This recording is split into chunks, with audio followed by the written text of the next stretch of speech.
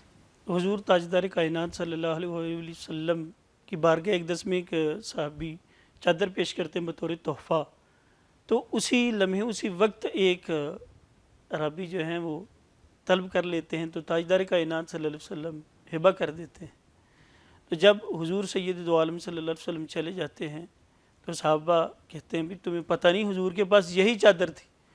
تو وہ ایک عشق اور معرفت میں کہ مجھے تو کوئی پتہ نہیں, میں تو یہ چاہتا تھا کہ حضور تاجدار کائنات صلی اللہ علیہ وسلم کی چادر میرا کفن بنے, میں نے تو اس لیے, لیکن نہ سنتا ہی نہیں مانگنے والا تیرا. اللہ. پیارے آقا صلی اللہ علیہ وسلم نے ہر ایک کو عطا فرمائے ہیں. آپ کے اگر 1.5 لاکھ صحابہ ہیں تو ہر ایک کی خوبی جو جو قریب آتا گیا, تاجدار کائنات صلی اللہ علیہ وسلم ان کو دیگر القابات سے دعاؤں سے نوازتے گئے, اور وہ کامیابی کے تمام مراحل, جس طرح جو شروع میں انٹرو میں آپ نے حدیث سنائی کہ اصحابی کا نجوم, میرے صحابہ ستاروں کی مانند نفع بھی آئی ہے, ایک تدیتم اہتدیتم, سبحان اللہ سبحان. جن میں سے جس کسی کی پیروی کرو گے فلاح پا جاؤ گے, ہدایت کامیابی پا جاؤ گے. اقبال صاحب بہت شکریہ, بڑی مہربانی. آج موضوع بڑا اچھا تھا. ناظرین و سامعین, یہ کتاب ہے ماشاءاللہ سیدہ عائشہ طیبہ طاہرہ رضی اللہ تعالیٰ عنہ کی ذات پاک کے بارے میں ہمارے دوست پروفیسر ڈاکٹر حبیب اللہ چشتی صاحب کی لکھی ہوئی کتاب ہے. اس کتاب کا جو ایک ایک صفحہ ہے نا, وہ ہمیں سیرت عائشہ کے بارے میں بتاتا ہے کہ آپ کے خاندان کے بارے میں, آپ کے والدین کے بارے میں, آپ کی جوانی کے بارے میں, لڑکپن کے بارے میں, اور پھر اس مقدس نکاح کے بارے میں, آگے جتنی بھی ماشاءاللہ آپ کی جو فضیلت ہے, جو عظمت ہے, جو رفت ہے, جو مقام ہے, اس کے بارے میں یہ بہت اچھی شاندار کتاب مارکیٹ میں آئی ہے. اگر کوئی بندہ چاہتا ہے کہ سادہ انداز میں نے سیدہ عائشہ طیبہ طاہرہ رضی اللہ تعالیٰ عنہ کی زندگی کو سمجھنا ہے, تو ہمارے دوست اور مہربان پروفیسر ڈاکٹر حبیب اللہ چشتی صاحب کی لکھی ہوئی کتاب کو ضرور پڑھیں. کل انشاءاللہ دوبارہ آپ سے ملاقات ہوگی. السلام علیکم.